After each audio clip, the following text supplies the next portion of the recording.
Hi everyone, hope you're having a lovely morning. I wanted to share with you this special book. It's called This Is Our Earth by Laura Lee Benson and illustrated by John Carrozza. I've had this book for a really long time. It's a beautiful book, and during this time I've been watching things like National Geographic and seeing all those beautiful video footage of the animals all around the world in different habitats and different places. And I remembered that not only can you see that in person, we can watch it on videos or we can read books about them. And this is just a nice depiction of different animals and plants all over the earth. So here we go.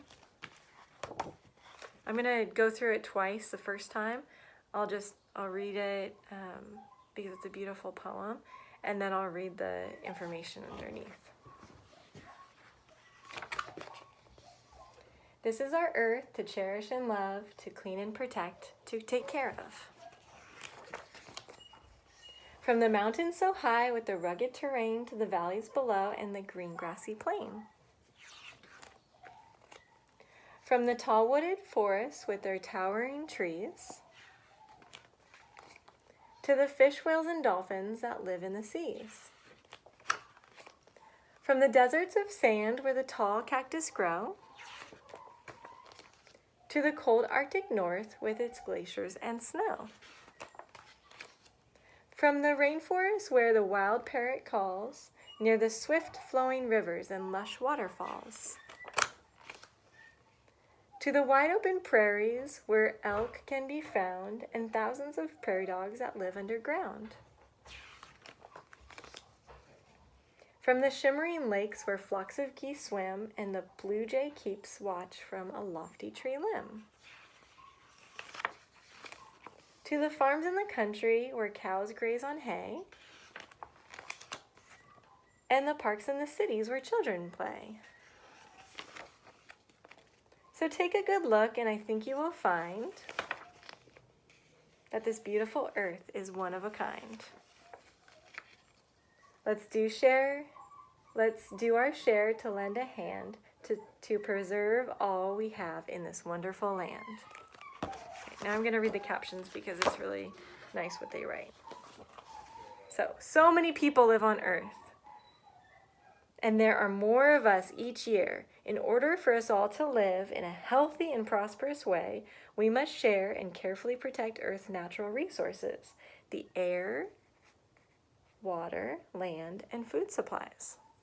I'm not sure if you're all talking about this at home very much or what you've been talking about, but one thing that I think is really important to share about this time that we're living in right now, and one of the reasons why we're staying at home, is to protect our earth and to protect the people who live in the earth.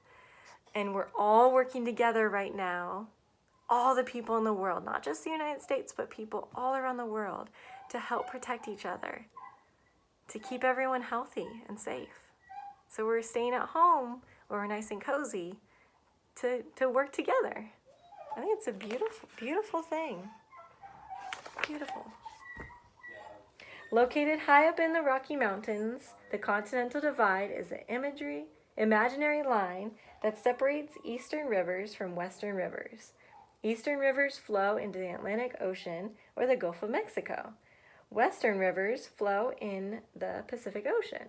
No rivers cross the Continental Divide. Have you ever been to the mountains before? Or seen lakes and rivers merge? People benefit from trees in many important ways. Their leaves make oxygen, right, that we breathe. That is a vital ingredient in the air we breathe. The leaves also provide cool shade on hot summer days. Trees play an important role. Paper is made from trees. And what are these books made of? Paper. All animals breathe.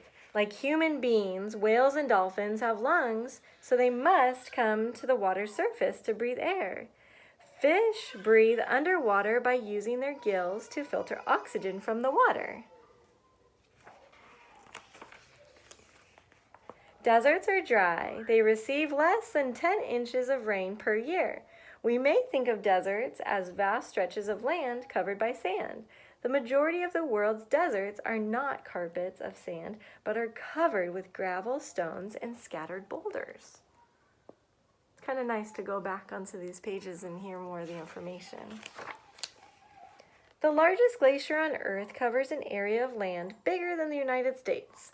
This glacier blankets Antarctica, the continent that lies at Earth's south pole. The ice and snow are so deep that only the mountaintops are not covered by this mighty glacier.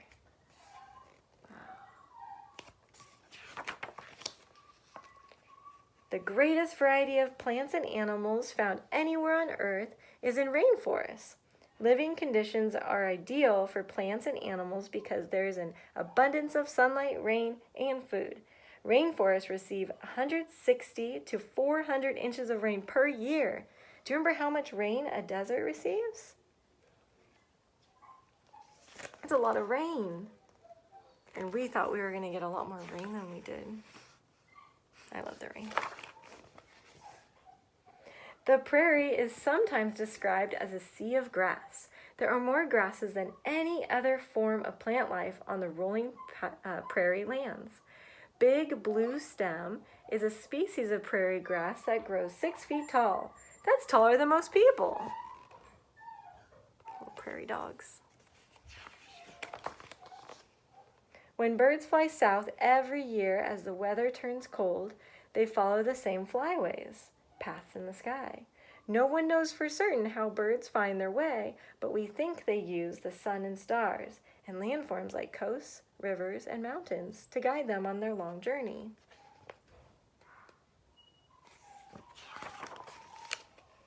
Most dairy farms have cows to produce milk, but some have buffaloes, goats, and sheep instead. One milk cow can give more than 1,000 gallons of milk per year. That's 44 glasses of milk every day. Wow, I didn't realize it was that much.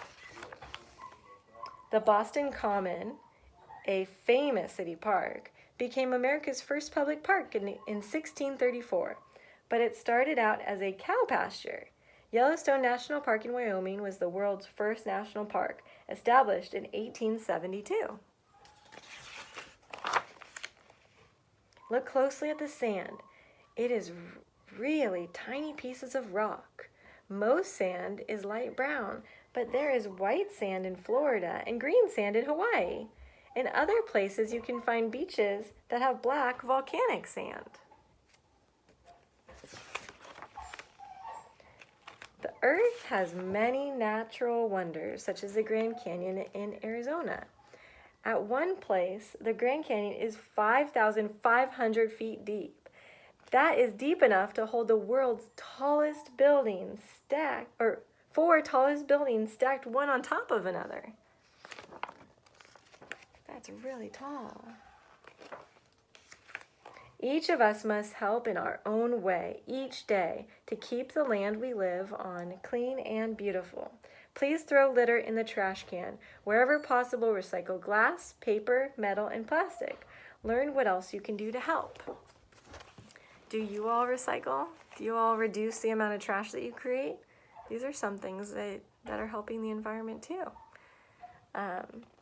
Something you could do related to this book today, and however long it takes, you could find your own books at home about the earth, about animals, about people. You could watch some videos on it. I don't know if you have Netflix or those things. You could learn about the different places in the earth, like the deserts and oceans and these different habitats that animals live in, and maybe try to think of different ways you can help those places, like the ocean. How do you keep the oceans clean? How can people around the world help support the animals in the desert? What might affect those animals? Anyway, lots of different things. Have a wonderful day. Bye.